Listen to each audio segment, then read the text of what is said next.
How y'all doing? It's Cody D and it's Code 31.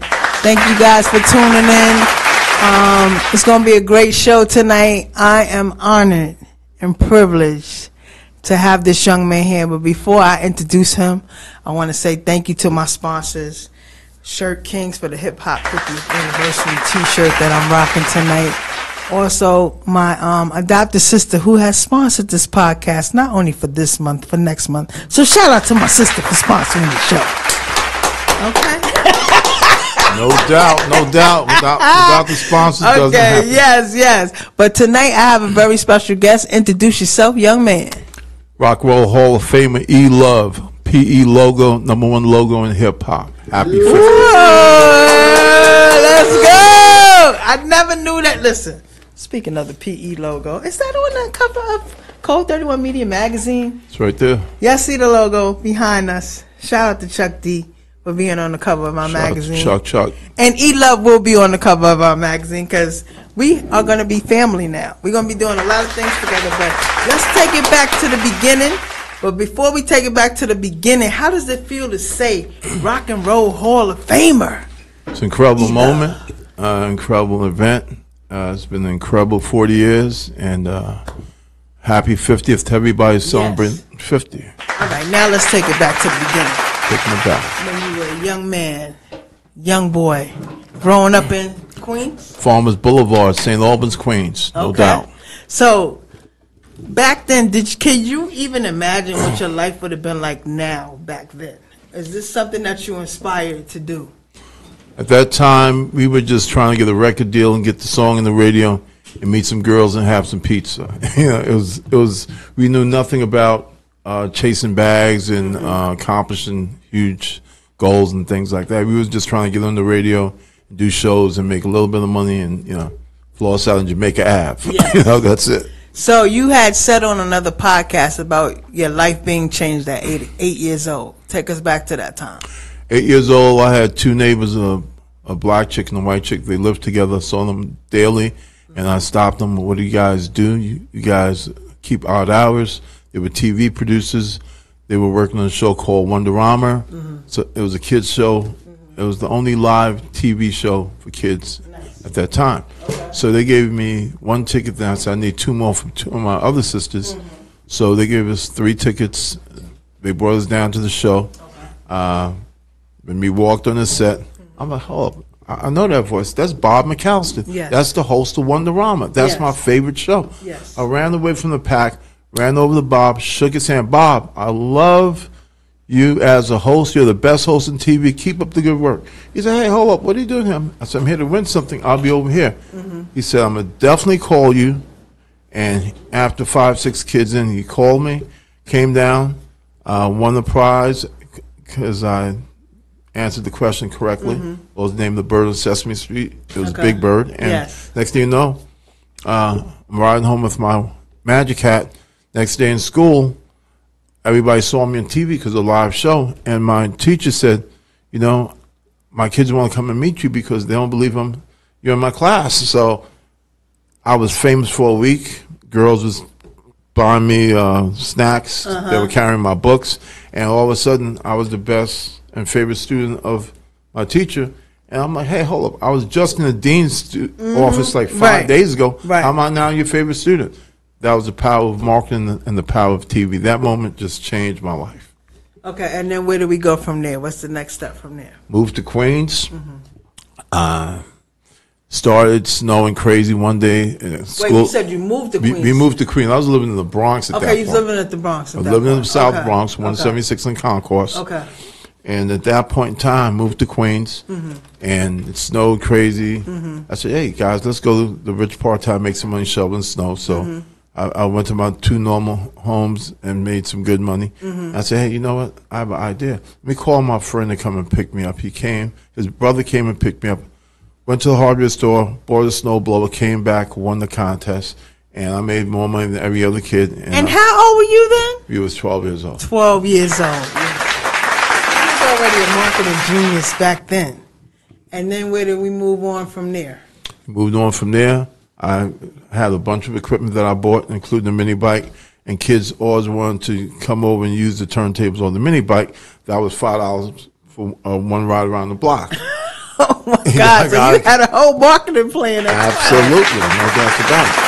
So at that point in time, when numerous kids came by, that's when I met Todd, and we was hanging at Tough ever since. And let them know who Todd is. Todd is LL Cool J. Yes. So. And then you guys built a rapport from there. And then when did the music come into play? Music came into play right away because at that point in time, Run and Curtis Blow was out already. Run was just dropping Suck MCs, and we were like, yo, Suck MCs is hot, you know. So we started playing around with music, and he was writing crazy rhymes, and one thing led to the next, and next thing you know, we met Rick and Russell, and I needed a beat dropped, and that was the beginning. Where did the idea you holding the radio for him come in? Well, they had a show, and I didn't go with them to that show. I said, yo, I want to go to the show. They said, you only got 2 tickets. I got to figure a way out. I have to figure a way into this situation. I said, yo, let me walk around with the radio on stage. He said, perfect, that makes sense. And Russ was like, I don't know about that. Okay, let's see what happens. So the promoter bought 3 tickets. He paid for 3 tickets, and at that point on, I was part of the show. That's awesome, because that's the first time I remember seeing you as holding that radio for LL, and that just stuck with me as a young girl. Like, yo, that's Ela from holding the radio for LL. Yeah. So there was something that you said in the other interview about like promoting. You was doing some promotion for somebody. Yeah, I used to work for a guy named Peter Gation. At that time, Peter had 4 clubs in New York City. He had Club USA, the Palladium, the Tunnel, and the Limelight. You know, the Tunnel was the ultimate hip-hop spot. Everybody came to the Tunnel. Yeah. So I started off working for Peter, where I had 50 kids in each borough that was handing out flyers at posters, bus stops. Yes. Mom and pop stores, all your high schools, junior high schools. Yes. And I started doing signage for Peter, and we increased from 50 to a couple hundred each borough. And, at that point, I met Chris Lighty was at the door. And, the tunnel was hot, but we made it hotter at that point in time. And that's when the marketing campaign started, known as the Street Team. Right. And shout out to Shampoo, because he still has that concept going to the Shampoo, brother. YNBS, keep it going. baby. Keep it going all day long. The Street Team is alive and kicking with you. So where do we go from there? But after that, we're about to kick in. We've been doing mad shows. I Needed Beats working, radio's working, Dangerous is working. We started working on the first CD, which is my radio, and we started working with Rick Rubin and Steve at God rest his soul. Yes. Incredible, one of the best engineers I've ever worked with. And like, can you take me back to that era where you was on because there was a Def Jam tour and all that stuff? Course. Like Fresh Fest. Like, yes, Fresh Fest. That's when Jermaine Dupri was a exactly. baby on that tour with the Jerry Curl. I remember that. Exactly. Like, take me back to those days. Like what was your mindset during those tours? Our mindset was to put together the best possible show. Because we on stage, we on tour with some of the best groups in the game. So everybody's show was tight, as to the dime, no mistakes. So we really focus on having the best possible show. And LL being the incredible performer that he is to this day, he brought the energy every night. Cut was incredible on the wheels, and we did everything to make the show as tight as possible. So back then, like, who did you run into that you said, "Oh my God, I met"? I know Jay. Todd introduced me to Jay. When I met Jay, Jay was still going to Jackson, and when I met Jam Master Jay, rest his soul. When I met Jay, Jam Master, we started talking about different things, and I met D and Run, and Run had the ego.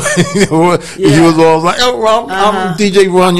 Every time you saw him, he was pretty much rapping. Is that when you got the hat idea, or you had that before they started doing the hat? I got the hat idea from Jay. I said, I gotta get a hat like Jay. You know what I'm saying? So I put the hat in, it actually fit. So I'm like, okay, I'm rocking it now. Jay said, "Oh, I see you rock the derby just like us." Yeah, absolutely.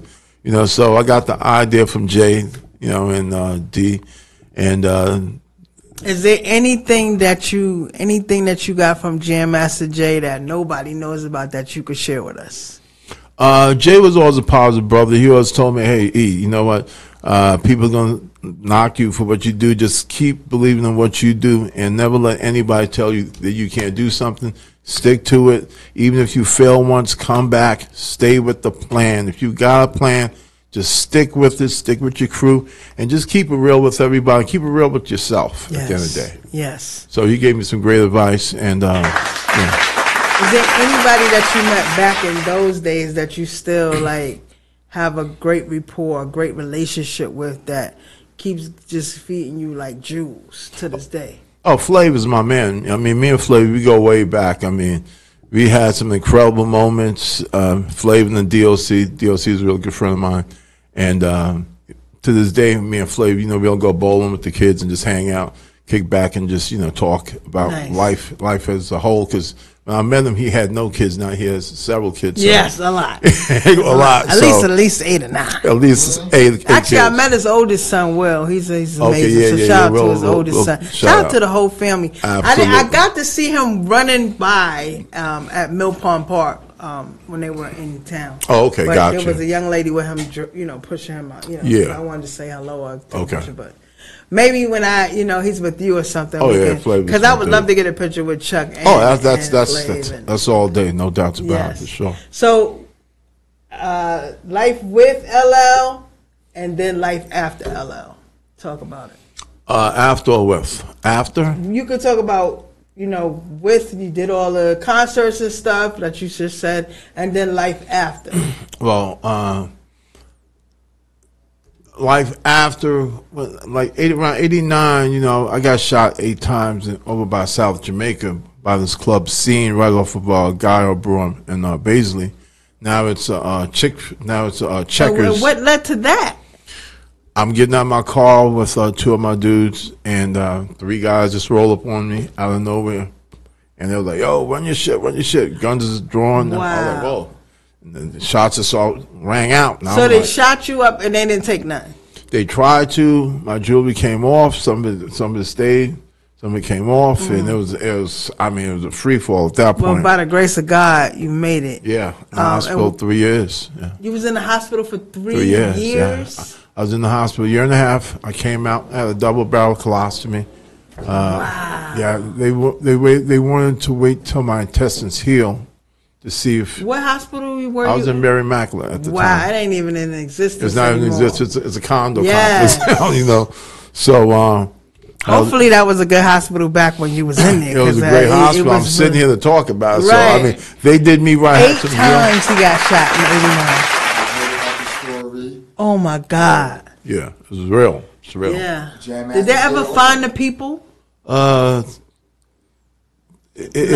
the guys got killed, and one was on the run, and they thought they found one dead, and it was just, you know, things happen. Yeah, it happens. And you don't do dirt like that. That's it. That's the karma that comes with the about. territory. You know. But anyway, by the grace of God, you made it. So after that, what did you decide? After that, I had a long talk with a guy named Leo Cohen. Okay. You know Leo? Yes. Over YouTube. Former president of Def Jam, Warner Brothers, Leo Coleman. Leo said, "E, you seem like a different guy right now, and you need to go back to school." I'm trying to get a production deal. You talk about going to school. So at that time, I didn't want to hear about going to school. But he gave me some good sound advice, and I went back to school in San Francisco to start the production on videos, commercials, and documentaries. Okay. And I was about to graduate. Then my boy booked a movie in Wilmington, North Carolina. It's a Hallmark TV movie. So I started working with the director on that movie. Okay. He made me an assistant, and I started learning how to direct a film from being on the set. Okay. So that time. So you didn't finish school? I didn't finish school, so I went down to Wilmington. The bag was calling. I had to answer. Okay. And it was a great experience working with James Woods and Elizabeth McGovern. Nice. And Charles Maddox. Nice. What's up, Charles? And they shot in Wilmington, North Carolina. That was the year that Tupac died. Wow. I was in Wilmington. Everybody ran up to me like, "Yo, you heard about Pac?" No, what happened? They said, "You met Pac before?" I worked with Pac. Wow. I worked with Pac. Yeah. I met Pac through D-Don Skills. What up, D-Don? D-Don is DJ Bobcat, who was rolling with us. Okay. Is our other DJ, besides Cut Creator. D-Don called me up. He said, yo, E, yo, you got to meet this kid. This kid lyrics is incredible. I want you to meet him. His mom's is a doctor, just like my mom's is a doctor. Both my mother, Phoenix was a doctor. D-Don Skills' mother was a doctor. So their sons grew up together, and D-Don and Pac was best friends. That's how I met Pac through D-Don Skills. Yeah. Wow. So let me know, like, you have a sneaker deal, you have a magazine. Like, I want to know all this stuff about you. Because everybody only thinks it's, you just the guy that held the radio. I done way more than that by far. So we need to know more about who E-Love is. I'm gonna tell you. Outside of the LL Cool J. Yeah, no,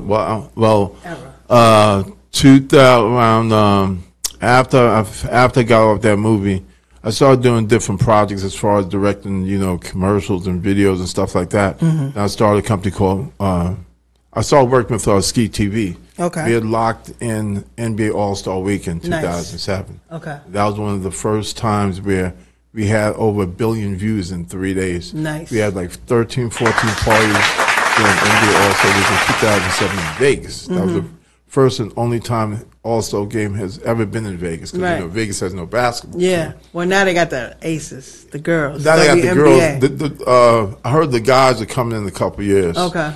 But at that time, every label gave Ski TV a budget to do a release party for one of their artists. So we had 13 parties in 3 days. Wow. 1.2 billion views in 3 days. And around that time, I said, I'm going to start my company called VR Innovator. And VR Innovator, we do 4 things at VR. We do sports, entertainment, technology, and philanthropists. Okay.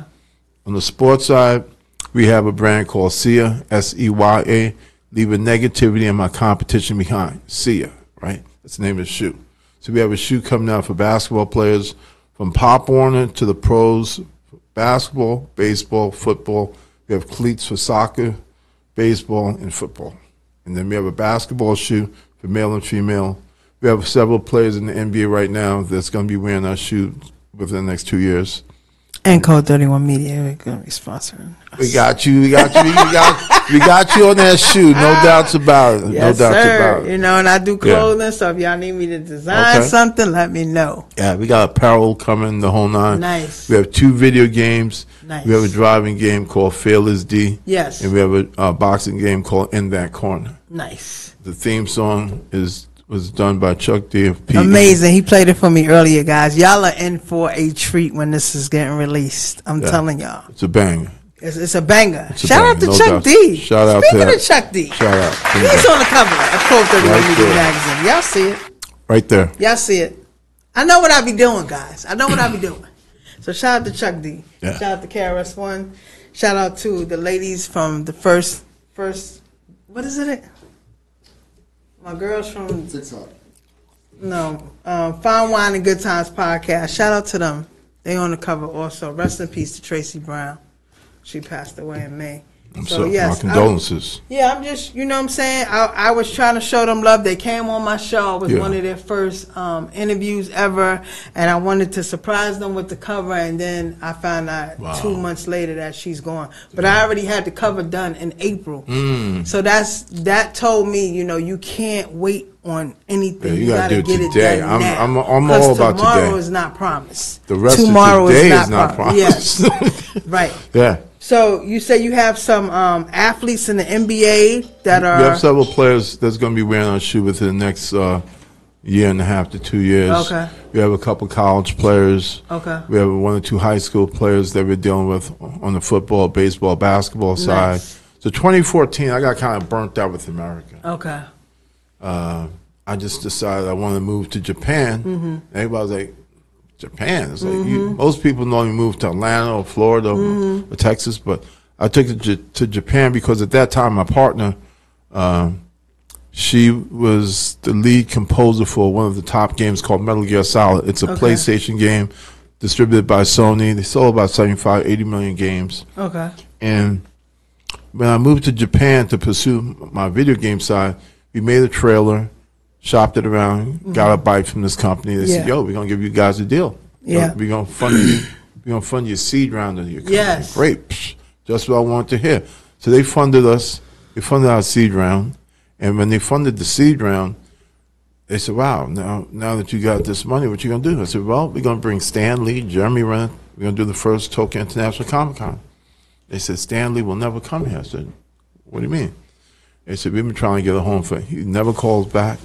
So let me get Stan on right now. Right. So I got him on Skype, hooked him up to the big screen.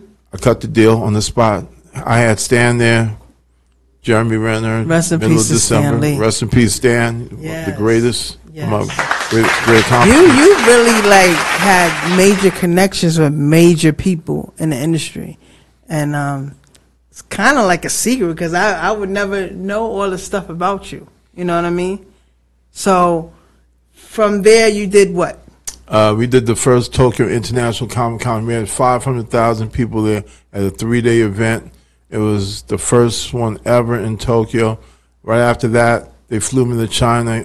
That's when I received distribution for my game as well as distribution for my reality show and throughout all of Asia. Because, you know, there are 4.5 billion people. So do you have the reality show out now or it's coming? It was coming because COVID came and Yes. it kind of threw everything Yes. off. I was actually on the 2020 Olympics Committee for Entertainment. Right. And we had a huge contract for opening ceremony and closing ceremony, and everything went kaput. Right. Because of, you know, COVID situation. Yes. And when they finally had the Olympics, they said no fans. That's when my sponsor went bye-bye. So I'm in the process of releasing the single for the soundtrack and the single for the video game, the driving game, Fearless D. And next quarter, we're going to drop the reality show called In That Corner. Okay.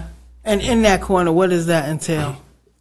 In That Corner covers the path of VR Innovator, our company, and it shows the production of us on the sports side, entertainment side, the technology side, and what we do for the inner city. On the East Coast and the West Coast, that's our philanthropist department. We have a set of attorneys, and we've actually put about 120 kids through college in the last 12 years. Amazing. So what inspires you to do all these things and care for other people, especially with what you went through back in the day with, like you said, what did you say, like from the 80s to the 90s, a lot of the artists were taken advantage of and didn't make their money. So what makes you still have the mindset to still give back? But, you know, this business is kind of funny. You know, you pursue one thing and you wind up doing something else sometimes. It's not till you get what you pursued until you realize, like, okay, that's cool. But my thing is, I've always been the type of person to help everybody else get to where they need to go. Somebody helped us, so we have to help somebody else. That's just how the business works. You get an opportunity, you give an opportunity. So, but a lot of people don't have that mindset. It's like, oh my God, if I help you, you're gonna do better than me. So let me not help you. Like, I don't have that mindset either. I don't mind helping people. I'll tell you the whole blueprint, but you're probably not going to figure it out the way I have it because you don't have the same mindset. So. Absolutely. You know, I've always been wanting to help people, especially kids. I've always had programs to teach kids how to do coding, programming, and game development. Hold on. You know how to do coding? Of course. My whole crew knows how to do Listen, coding. we got to talk because, like I said, I've been wanting to do animation and coding and all that, but all those programs are for, like, the kids and stuff, and that's fine. I know the future, you know, is our future. The kids are our future, but I know there are, like, older adults like myself that are on disability that would love to do stuff like coding and animation and stuff like that. So I would love to have programs for us to do that kind of stuff. Absolutely. We're going to get to that. We're going to just get the kids out the way first. Yeah, get the kids out the way first. We're going to come back. Yeah. We're going to come back and get the adults. Because, like I said, I would love to do it. Like, you know, everything is self-taught. You know, the magazine, the podcast, the clothing line. So I just want to expand that into doing animation and shoot. Like I said, I love video games, so I would love to explore all that. Coach D, looking forward. Yes. Let me get back in the trenches. I'll hit you up. Okay. Come on down, meet the crew, and see what we're doing. And congratulations on the Thank show you so and much. Everything that you.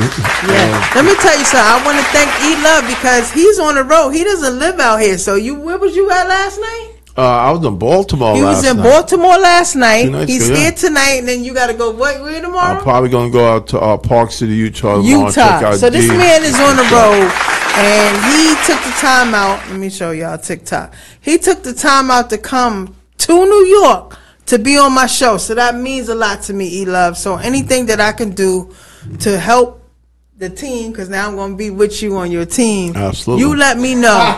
No, we had a discussion already. Absolutely. We had a discussion. We was here an hour. He No was doubt, here. for Look, sure. he was here early. So we've been talking, and like, you know what I'm saying? Like, this is a dream come true to finally find somebody that is not only a legend, but an icon, and you grew up in Queens where I'm from, and to be able to build with you is amazing. So what do we have next coming up? Next coming up, man. Wait, did y'all have the Hall of Fame ceremonies and all that? I just got back from Rockwell Hall of Fame a couple months ago. Nice. They opened up the actual hip hop exhibit. Okay. I was up there. It was me, DMC, Chuck D, Flav, Roxanne Shante, Cool V. I think that was about it. Yeah, I think that was about a month, maybe 2 months ago. Okay. But as far as coming up next, I have songs we're going to drop. The single for the driving game, Fearless D. Mm-hmm. We're going to drop out the reality show, probably going to kick it in first quarter. I have the 6th annual Tokyo Comic-Con coming up. Nice. And I'm bringing one of the Rockwell Hall of Fame members. I can't say who yet. Okay. He's a legend. Everybody knows this name. And when are you having that? That's going to be December 5th, 6th, 7th. We're going to do 3 days of press. The Comic-Con dates is the 8th, 9th, and 10th. From there, we're going to take it December down. of this year. This year, right here. Oh, that's going to be amazing. Yeah. So we're going to do I'm going to sneak on the plane, guys. Huh? I'm going to sneak on the plane. Come on in that plane. Yeah, just bring. Code 31 video will be. There you go. I hope. Yeah, Look, I hope out. to cover it. Let's manifest that. Yeah, absolutely. So tell us about the sneaker that you got coming out, and tell us how you became the iconic figure on the Public Enemy logo. Well, we got a brand new line coming out called SEYA, S-E-Y-A. That means leaving negativity and my competition behind. Okay. SEYA. Okay. So that'll be out probably. Like, what made you want to do your own sneaker? Yeah, I'm a sneaker fanatic. Okay. I'm wearing Nike, Adidas, Pumas. I love Pumas. Mm-hmm. Puma's like my favorite brand, probably. Okay. And I like the Ewings too. Okay. Shout out to my dudes over at Ewing. I said, you know what? I think it's time that I come out with my own shoe and started looking into it, and I put it together, and we have some shoes coming out by the end of the fourth quarter. Okay. So Chuck D took a picture of me that was in the magazine. You know, Chuck went to school to be a graphics artist. Right. He's the real deal. Right. So he had this picture. He's lining it up. He said, "This is perfect." So I get a call from Bill Stephanie. Bill called Bill Adler. He said, "Tell E-Love to call me." So, hey, Bill, everything okay? Can you come by my office? I need to see you. I said, "Sounds serious." Mm-hmm. Came by.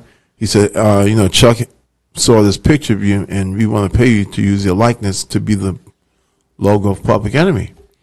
This is 1980 something. Mm-hmm. Nobody knew what likeness was. Yes, was like, yes, okay, yes. I'll look that up. So he said that's what it is, and you know, it was a fair deal. So we signed off, and next thing you know, the logo's on everything that PE rolls out, and that happens to be the #1 logo in all of hip hop. Wow. That logo represents the same thing that the NBA, the NFL logo represent, the Major League Baseball logo represent. That logo is iconic worldwide because it's actually in every museum around the globe. Nice. Including the Smithsonian and all the Getty images. That's amazing. I never knew this whole time. I never knew that was you. That is crazy. So how does it feel to be the iconic logo of Public Enemy? It's incredible because every time I see PE, you know, Public Enemy, they were inducted in the Rockwell Hall of Fame 2013, right? So now the logo's in the PE because it's in the Rockwell Hall of Fame. So every time I see Flavor's like, yeah, E, I got one of these trophies for you. It's at my house. I'm like, yeah, all right. He's always joking around, right? So they were inducted 2013. We were inducted with LL 2021. Okay. So that was like, wow, 2 inductions. You know. Yes. And if you think about it like that, it's like, wow. It's an amazing feeling, you know, just to see that logo on people's arms. I mean, I've seen people tattoo that logo. I'm like, wow, that's interesting. Right. Do you know that's me? Yeah, exactly. So, well, can you sign it? So yes. Cool. Okay. Yeah, so that's amazing. Incredible feeling. So if you could go back in time and change anything like what you know now, would you go back in time and change anything that you know now? Or would you leave it because it, you know, reflects everything that's happening now? I'm not really one to go back and change things. Things played out the way they were supposed to play out. Mm-hmm. Why? Who knows? But I don't have any. Everything to me is where it's supposed to be. You know, I'm where I am. Where I am right now is where I'm supposed to be. That's just how it goes. You know. Yes. Some people's not here at all. Yes. So I can't complain about I ain't make this. I don't have that, bro. Figure it out. If you don't like your situation, change it. End the story. Don't complain. Yeah, that's what I was going to ask you. What would be the best advice you could tell somebody that wants to get in the game now or do some of the things that you're doing? Give them pros and cons. You know, the thing is, we started early. We started as kids. Keep them in mind. We started at 15, 16 years old. Yeah. So the business was different. There was no technology then. So now it's a whole different game. Everybody got these phones. You can be independent and do things yourselves. You can put music out, but people still need to hear about your music. Yes. Even though it's out on YouTube or whatever platform, people still need to know that it's there because just like you upload your song today, so did a million other kids. Yes. Okay, so how does somebody know to go to your song, to download your song, to stream it, or to buy it? Yes. They might not know how to do that. Right. You still have to have a marketing campaign and a platform to promote your music at the end of the day. Yes. So just be patient, be diligent. Don't burn bridges. Right. And focus on making the best possible music and try to surround yourself with people that know more than you. Yes. So you can learn from those people. Yes. Okay. And what does 50 years in hip hop mean to you, being that you was there from damn near the beginning? 50 years of hip hop. 40 years for me looking at 50. 40 years for you. 40 years for me looking at 50. I mean, it goes real fast. You just gotta focus on what everybody's not going to be the best rapper. There's only going to be 1 or 2 LeBron James, 1 or 2 Michael Jordan. You need to figure out, okay, if I can't be that person, is there anything else in the game that I could be good at? I need to apply myself to other things. Maybe somebody might be a camera guy, somebody might be a sound or light guy, somebody might be a good editor, somebody might be a good storyteller. There's other things in the space besides picking up the mic, because there's only going to be 1 or 2 Rakims, 1 or 2 LLs, 1 or 2 KRS, 1 or 2 Chuck D's. Those spaces are. It's not like sports where a guy retires after a couple years and he's done and there's space for another. Right. No, these rappers have been around 40 years. They're not 40, retiring. 50 years, yes. They're not relinquishing. Even though they have like an age thing for hip hop, but why not? Why can't it be like rock and roll? Rock and roll, they don't have no age limit. They can go till they 100, 150. You know, the thing about that is, the thing about rock and roll is different because, see, singing, it's only one way to sing to some degree. Hip hop, rap, the styles change with the youth. You see what I'm saying? And the youth come in, they do it this way. So if you're not doing it the way how the youth is doing it, even though you've been successful, the young people want to hear somebody that they can relate to. They might not want to hear somebody that's close to their father's age or their mother's age at home. So they want to hear somebody that's closer to their age, and you can't knock the youth for that. That's just how the game goes. I mean, they got to learn from the legends, because I'm looking at all these shows, and I actually was at Grandmaster Caz's birthday party, and he had KRS-One, Kool Moe Dee, Curtis Blow, Red Alert, Big Daddy Kane. It was amazing, but it wasn't a lot of people there. Wow. And I was shocked because it was a great birthday party. Yeah. So I love to see the legends perform, and I think these new artists should take notes from their stage presence and everything like that. Absolutely. Instead of just jumping around acting a fool, talking about stupidity. Yeah, it's just No, I agree 100%. No doubts about it. The guys that laid the foundation, they're still laying the foundation to this day. They need to learn from, but it's that audience is a whole nother mentality. Yes. It's the mentalities. So how do we bridge the gap? You bridge the gap several different ways. Through video games is a good source, is a good way of bridging the gap. Collaborations on songs and different ventures is a good way of bridging the gap. I would start with collaborations and video games and projects that enact the legends with the current artists. Yeah, so we're going to do that. So before you go, where can they find you on social media, and what is the last impression you want my audience to know about E-Love? You can find me on IG. You can find me on IG. You can find me on IG at E-Love, E-L-O-V-E, Global, G-L-O-B-A-L. Shoot it to me. I'll shoot it back to you. Okay. And what is the lasting impression you want my audience to know about E-Love? Give me something that nobody knows about E-Love. It'll be in my book called Famous for a Week. It'll be in my book called Famous for a Week. You can get it on the stand second quarter 2024. How about that? 2024. Y'all look forward to his book. Like the third quarter. Yeah. What about the documentary? The reality show, in that corner. About second quarter, we're gonna roll that out. We have some music coming out this year or next year. Oh, next year. Next year. So y'all be prepared. 2024 is the year of E-Love. Okay. Oh, it's rolling out. We're gonna roll out the music, the sports, the technology. And the sneakers, and we're going to keep up with the philanthropists. I have a staff of 10 people that's work with me on everything, so it's not just me doing all this. Right. Yeah. You got to have a great team and everything that y'all do. So I want to thank everybody that tuned in on TikTok, on YouTube, and his what is it on? It's on Instagram. Instagram.